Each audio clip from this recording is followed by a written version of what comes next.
Quand vous êtes allé sur place, est-ce que vous avez eu l'impression qu'on était devant un projet qui pédagogiquement avait du sens? En tant que directeur d'école, qu'est-ce que vous en pensez? Alors moi, je peux vous dire une chose, j'ai été très impressionnée. J'ai été très impressionnée par la pédagogie, mais ça se limite même pas à la pédagogie. Ça se limite, ça va à toute l'organisation, tout le fonctionnement, tout est réfléchi. Il connaît ses élèves par son nom. Il y a des commissions qui sont en place pour l'orientation. Il va chercher les élèves dans les villages. On est en face d'un projet pédagogique qui est plus que satisfaisant, enfin, qui tient la route. J'ai été vraiment impressionnée de ce qu'il était en train de faire. Vraiment.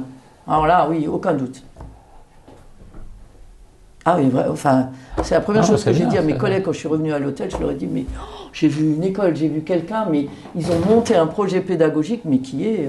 Pourtant, j'ai une très grande expérience internationale, mais ce que j'ai vu là, et oui, il y a rien à redire. Rien à redire. J'ai eu la chance en plus d'aller dans la campagne. Il m'a emmenée dans un village à côté où on a rencontré une famille, donc une jeune fille qui venait de passer son brevet et qui attendait d'aller donc au lycée et qui était pas à l'école ce jour-là parce que il y avait la plantation du manioc et donc elle plantait le manioc avec ses parents. Donc il est vraiment le directeur que j'ai vu est quelqu'un d'absolument formidable. Très proche de ses élèves et des familles. Je l'ai vu au travail, il m'a vraiment montré son quotidien, il m'a emmené dans les villages, enfin, on a approché les familles, il y avait un petit, il lui disait, bon, l'année prochaine, il faudra le mettre à l'école, enfin, en khmer, hein, bien sûr, et vraiment, c'était quelque chose de très proche, en fait, des familles. On connaît bien le Cambodge, et puis, effectivement, c'est bien parce que là, on n'est pas dans la ville, hein. On est vraiment dans le milieu rural, et puis il y a des vrais besoins hein, là-bas. Hein. Donc effectivement, de mettre une école à cet endroit-là, c'est plus que nécessaire. Il m'expliquait aussi que les parents sont pour la plupart du temps illettrés et qu'il tenait à cœur de monter une bibliothèque, il avait des revues, il avait des livres, etc. Et c'était, tout à son honneur et au vôtre aussi de monter une école à cet endroit-là, quoi. C'est vraiment, oui, on est au bout du monde. On est au bout du monde. Pour vous, quand on se lance dans le secondaire, en rural, est-ce qu'on est dans un axe intéressant pour ses enfants? Alors, est-ce que c'est du secondaire général ou du secondaire pro? Secondaire général, qui aboutit soit sur le secondaire pro, soit du secondaire... Oui, je pense, oui, parce que là, le nouveau bâtiment que vous construisez, c'est pour ça. Hein. Donc, ah oui, ça a un sens complet, évidemment, parce que déjà, on est dans un milieu rural où est-ce qu'ils vont aller sinon? Donc, c'est compliqué. Hein. Donc, à cet endroit-là, et puis, oui, il a un projet pédagogique qui est tel que ce serait dommage de ne pas poursuivre au secondaire. Donc, ça, c'est évident. On a un objectif en termes de secondaire, puisqu'on est... Au niveau du Cambodge, un enfant sur 4 va au collège. Mmh. En milieu rural, pratiquement un enfant sur 5 ou sur 6. Oui, je ne suis pas étonnée.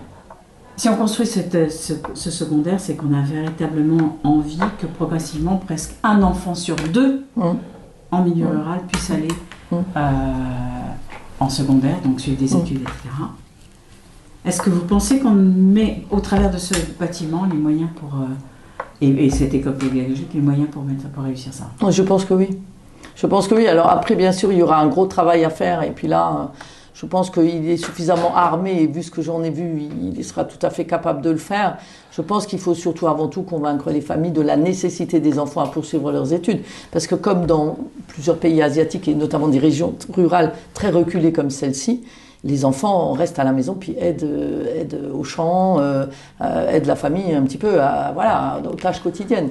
Donc là, c'est surtout un petit peu un travail à faire pour convaincre les familles. Mais oui, tout est réuni pour qu'ils puissent continuer dans le secondaire, bien au contraire. Est-ce que vous avez constaté quelque chose sur l'atmosphère de l'école? Alors, oui, l'atmosphère est très positive. Alors, autant que ce soit les équipes pédagogiques, parce que j'ai eu le plaisir, en plus, de rencontrer le fondateur, donc Monsieur Lo. oui, ça a été un honneur, un extrême honneur pouvoir échanger avec lui et puis d'avoir été invité à manger et de partager un repas avec eux. L'équipe pédagogique était présente, les enseignants ont mangé avec nous, oui, une atmosphère extrêmement détendue, très sereine et très calme. Donc tout le monde est motivé dans cette équipe. Donc oui, je n'ai absolument rien remarqué qui pourrait entraver un projet de développement de l'école, bien au contraire. Au fil des années, des voyages qu'on a faits, etc., on a vu qu'il y avait une certaine... En fait, on s'est un peu installé dans le pays. Ah, mais ça, c'est sûr et certain. Et on a le relationnel qu'on a avec les profs, même avec les élèves, est différent de ce qu'il était. Non seulement vous êtes installé dans le pays, mais lui et son école, et votre école, il est installé dans le paysage local. Ça, c'est une certitude. Ouais. Donc, quand il se déplace, tout le monde le connaît, il connaît tout le monde. Donc, ça, c'est très important, quand même. Donc, et l'école est installée dans le paysage local. En tant que direction d'école, est-ce que vous avez quelque chose à dire de particulier? Vous représentez toutes les écoles qui pratiquement ont chanté pendant ce dernier concert. Est-ce que vous voulez leur dire un petit mot? J'ai qu'une chose à dire, comme je l'ai dit tout à l'heure, c'est que j'ai vraiment été impressionnée par cette visite. Et si j'avais du temps, je pense que j'en donnerais bien plus. Et c'est un magnifique projet. C'est vraiment un magnifique projet. Et puis vous pouvez être fiers de vous. C'est tout ce que j'ai à dire. Merci beaucoup. Ah non, vraiment, j'en ai vu des écoles à l'étranger, parce que j'étais, comme dit, j'ai travaillé 5 ans en Asie. Mais là, il n'y a aucun doute. Aucun. Donc vraiment, on sait à quoi servent les dons. On sait à quoi sert l'investissement. Il a des projets. Il en a, donc on a discuté d'un certain nombre de projets et puis non, il n'y a aucun doute possible. C'est vraiment une école qui mérite d'être développée.